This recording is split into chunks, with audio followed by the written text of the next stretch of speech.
आज बात करते हैं पामाल ड्रामा। सबा कमर का ड्रामा ग्रीन टीवी पर नशर हो रहा है। सबसे पहला तबसरा तो मेरा यह है कि हीरो और हीरोइन दोनों ही अपने अपने किरदार के लिहाज से ओवर एजेड लग रहे हैं। सबा कमर के चेहरे पे जो मेच्योरिटी है वो मलका की उम्र, शर्माहट, खलंडरेपन और इमेच्योरिटी से बिल्कुल भी मैच नहीं कर रही। खास तौर पर जब वो नो उम्र लड़कियों की तरह शर्मा रही हैं तो बिल्कुल भी अच्छी नहीं लग रही। आप लोगों की इस चीज पर क्या राय है? अपनी राय भी बताएं। दूसरी तरफ उस्मान मुख्तार भी काफी थके हुए दिखाई दे रहे हैं। ऐसा लगता है वो शदीद थके हुए हैं और जबरदस्ती काम कर रहे हैं। यहाँ तक कि उनका मुस्कुराना भी जबरदस्ती और मुशक्कत भरा लगता है। चेहरे और आंखों में कोई एक्सप्रेशन नहीं। रोमांटिक सीन में भी उकताहट का शिकार लगते हैं। उनका काम में भी कोई एनर्जी नजर नहीं आ रही। उनको ये भी बताना चाहिए कि बात करने के बाद बंदा मुंह बंद कर लेता है, खुला नहीं छोड़ता। ऐसा महसूस होता है ड्रामा मुख्तलिफ वक्फों में पिक्चराइज हुआ है। किसी किसी सीन में उस्मान मुख्तार बहुत थके हुए लग रहे हैं, आंखों में सॉइलिंग है, किसी जगह बिल्कुल स्लिम और स्मार्ट नजर आ रहे हैं। तो पहली बात तो कास्ट पर काम किया जा सकता था। जिस एज का किरदार हो, हीरो हीरोइन उस एज के ही अच्छे लगते हैं। चाहे कोई कितना बड़ा स्टार हो, किरदार के हिसाब से कास्ट करना चाहिए। आप लोग भी पामाल जरूर देख रहे होंगे। शुरू का ताना बाना तो बेकार सा है, इसको आप लोग भी 2x पर मेरी तरह भगा भगा के देख लें, क्योंकि असल कहानी तो शुरू होती है शादी के बाद। ड्रामे के आगाज में एक खातून सफेद कपड़ों में मलबूस कैमरे के सामने बैठकर आप बीती सुना रही है, जिसमें वो काफी से ज्यादा खुद तर्सी का शिकार लग रही है। रोने धोने उन बातों पर हैं जिनका ना सर है ना पैर। और ये सफेद कपड़ों में मलबूस जो अपनी कहानी सुना रही है वो है सबा कमर। मुझे घर मिल गया मगर वो मेरी पसंद का तो नहीं है, किसी और की पसंद का है। बेशक वो मुझे बेहद पसंद है मगर फिर भी मेरी पसंद का नहीं। मेरी मर्जी कहाँ है? अजीब। शौहर इतना बेहतरीन है, एक परफेक्ट शौहर। इसमें जो उस्मान मुख्तार को रोल मिला है वो एक परफेक्ट हस्बैंड का रोल है। लेकिन इस बंदी के रोने धोने खत्म नहीं हो रहे।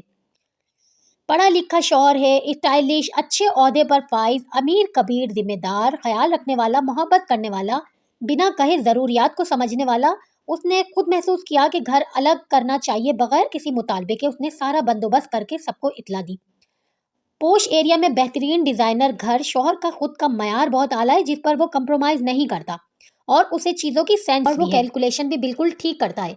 जैसे उसने कहा अपार्टमेंट सेफ है, इसमें जिम वगैरह सब पहले मौजूद है, पहली बार अलग हो रहे हैं तो सेफ्टी और कंफर्ट दोनों को देखना है। और फिर ये सारी उम्र के लिए नहीं, बाद में बंगला भी लिया जा सकता है। मगर बीवी ये सब छोड़कर सफेद कपड़े पहनकर दुहाइयां दे रही है, मेरी मर्जी कहाँ है, मेरी मर्जी कहाँ है। ये तो सरहन ना शुक्रपन हुआ। और अगर ये सबर से काम ले और खुद को अहल साबित करे तो अगला बड़ा डिजाइनर बंगला उसकी पसंद से आएगा। मगर थोड़ा सबर तो करो। बीवी में अहलियत इतनी है कि एक बात बार बार समझा रहा है शौहर, और ये समझ के ही नहीं दे रही। बुनियादी सी बात है शौहर और बीवी के दरमियान, जहाँ जाओ बता के जाओ। ये बात तो हर घर में राइज है। शादी से पहले भी तो हम अपने माँ बाप को बताकर या उनसे पूछ के घर से निकलते हैं कि फला जगह जा रहे हैं, इतनी देर में वापस आ जाएंगे। शौहर को भी पहले से बता के जाना चाहिए, इसमें हर्ज क्या है? अगर वो बीवी का अकेला घूमना पसंद नहीं कर रहा और खुद घुमा रहा है तो उसके साथ जाओ। घर में तो कैद नहीं किया हुआ उसने, आपको साथ लेके जाता है। उसे अकेले घूमने वाली लड़कियां नहीं पसंद, वरना वो मैमल से ही शादी कर लेता, इस बात को भी समझो। और एक अजीब तरीका, फोन घर छोड़ जाओ, बजाय इसके कि शौहर को एक व्हाट्सएप मैसेज ही कर दो, नहीं उल्टा फोन ही घर पर है। भाभी ने कहा आओ बाजार चलते हैं, जैसे खड़ी थी वैसे ही निकल गई। कमरे से फोन लाने की जहमत तक नहीं की। हाथ में पैसे कार्ड कुछ नहीं है, शॉपिंग किस चीज से करेंगी? और बाजार जा रही हैं तो जूते ही बदल लें, 5 मिनट क्या 2 मिनट ही लगते हैं। इन बुनियादी चीजों के बगैर कौन आजकल घर से निकलता है? लेकिन नहीं भाई, ये मैडम तो निकलती हैं। और जब शौहर परेशान हो तो मजलूमियत शुरू। अब अपने घर आके भी वो कह के गया है कि शाम को जाएंगे ग्रोसरी करने, पर इतनी उतावली हुई है फिर से उन्हें बिना बताए घर से। अब ऐसी मैच्योर लड़की से शौहर फैसले करवाएगा रिहाइश के या फिर सेटिंग के? पहले थोड़ा सीख तो लो, थोड़ा जान लो, समझ लो। जिठानी के घर में बिना उनसे पूछे ही सेटिंग बदलने खड़ी हो गई कि अब उनको अच्छी नहीं लग रही तो कमा ले।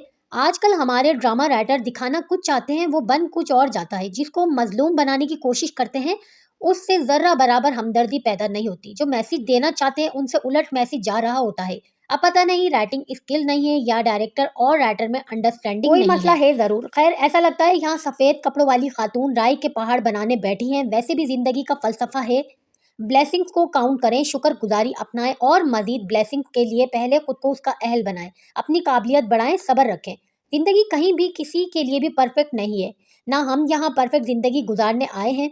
इसलिए जिंदगी को इतना हवासों पे सवार ना करें। यानी इस इतनी बड़ी औरत में जरा सा एहसास जिम्मेदारी नहीं। इससे पहले शौहर को बता चुकी है कि मेरा कजन मुझे पसंद करता रहा है, शादी भी करना चाहता था, और वो कजन जानते बूझते उनके शौहर के सामने मोहतरमा के सर पर सवार हो रहा है।